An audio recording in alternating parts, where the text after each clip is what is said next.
வணக்கம். இப்போ நம்ம செய்ய போகிறது எண்ணெய் கத்திரிக்காய். எண்ணெய் கத்திரிக்காய்ன்றது குழம்பா இல்லாமல் கிரேவி மாதிரி செய்ய போகிறோம்.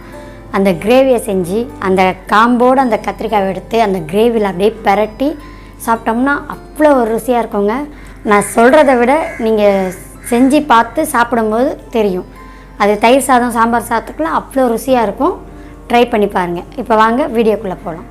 இந்த வீடியோக்குள்ளே போகிறதுக்கு முன்னாடி நம்ம சேனலை சப்ஸ்கிரைப் பண்ணாதவங்க சப்ஸ்கிரைப் பண்ணிக்கோங்க, லைக் பண்ணிக்கோங்க. இப்போ வாங்க நம்ம வீடியோவை பார்க்கலாம். இப்போ நம்ம எண்ணெய் கத்திரிக்காய் செய்ய போகிறோம். எண்ணெய் கத்திரிக்காய் குழம்பா இல்லாமல் கிரேவியாக செய்ய போகிறோம். எப்படி செய்யலான்னு பார்க்கலாம், என்னென்ன தேவைன்னு பார்க்கலாம்.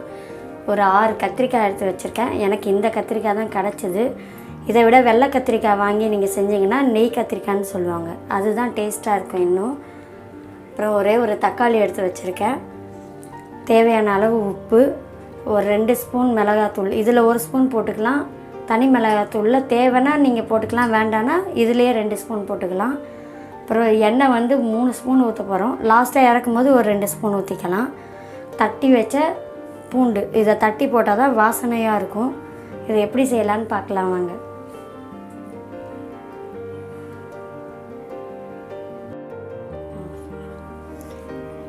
இந்த ஓரத்தில் இதெல்லாம் கட் பண்ணணும்.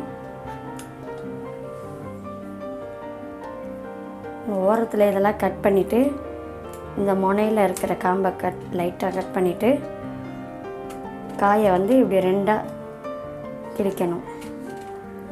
இப்படி 4 துண்டாக வர மாதிரி கட் பண்ணிக்கணும். எல்லா கத்திரிக்காயும் இதே மாதிரி கட் பண்ணிட்டு தான் நம்ம செய்ய போகிறோம்.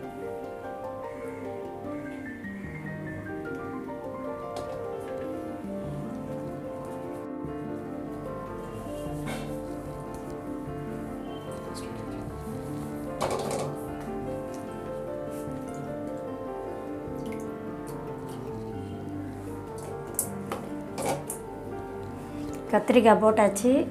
இதில் வெட்டின தக்காளியை போட்டுருக்கலாம்.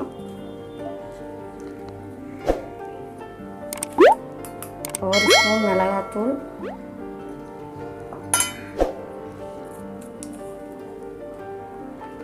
இது காரம் அதிகமாக இருக்கிறதுனால ஒரு 1/2 ஸ்பூன் கிட்ட போட்டுக்கிறேன் தனி மிளகாத்தூள்.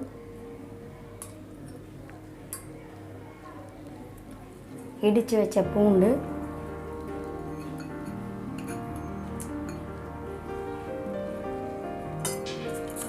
தேவையான அளவு உப்பு,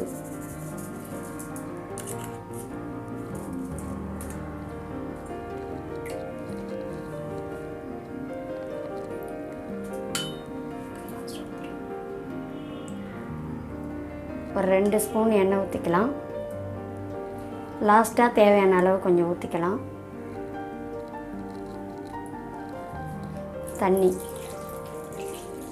தண்ணி ஒரு டம்ளர் அந்த மாதிரி வச்சா போதும். அது வெந்து வர வரைக்கும். அதுக்கப்புறம் எண்ணெயிலே ஃபுல்லாக வேக வச்சிடலாம்.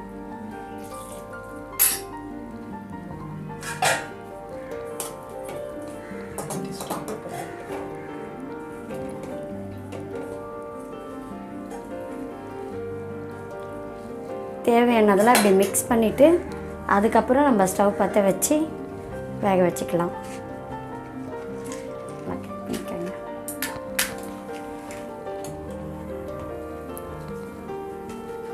இதை அப்படியே மூடி போட்டு ஒரு 10 நிமிஷம் வேகட்டும். தண்ணி வற்றினதுக்கப்புறம் எண்ணெயிலே நம்ம வேக வச்சு எடுத்துக்கலாம். சீக்கிரமாக முடிஞ்சிடும், சிம்பிளாக இருக்கும், டேஸ்ட்டாகவும் இருக்கும்.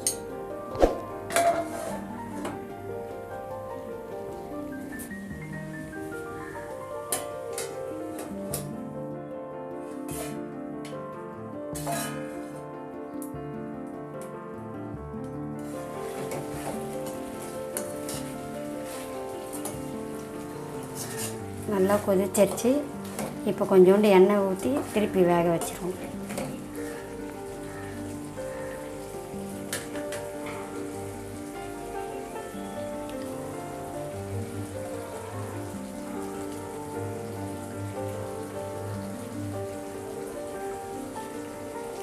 ஒரு 2.5 ஸ்பூன் எண்ணெய் ஊற்றிருக்கேன்.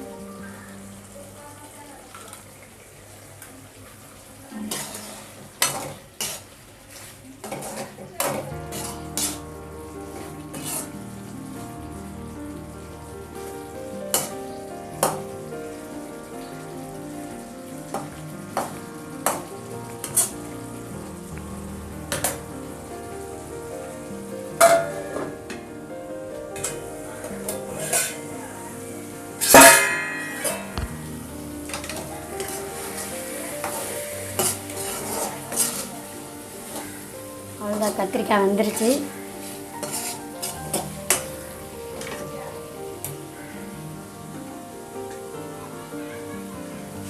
கொஞ்சமாக பொடியான இருக்குன்னா கொத்தமல்லி கருவேப்பிலை போட்டு தூவி கலரி இறக்கிற வேண்டியது.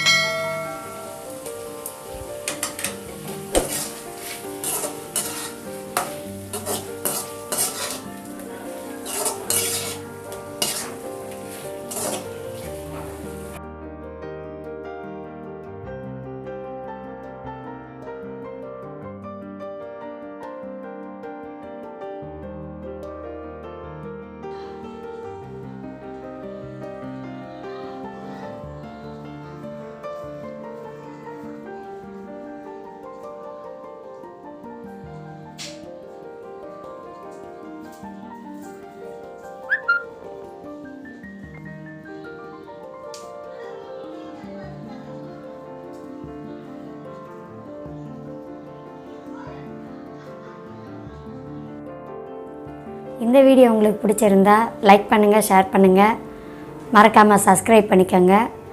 இந்த வீடியோவில் நான் எப்படி பண்ணேன்றதை கமெண்டில் தெரியப்படுத்துங்க. நன்றி, வணக்கம்.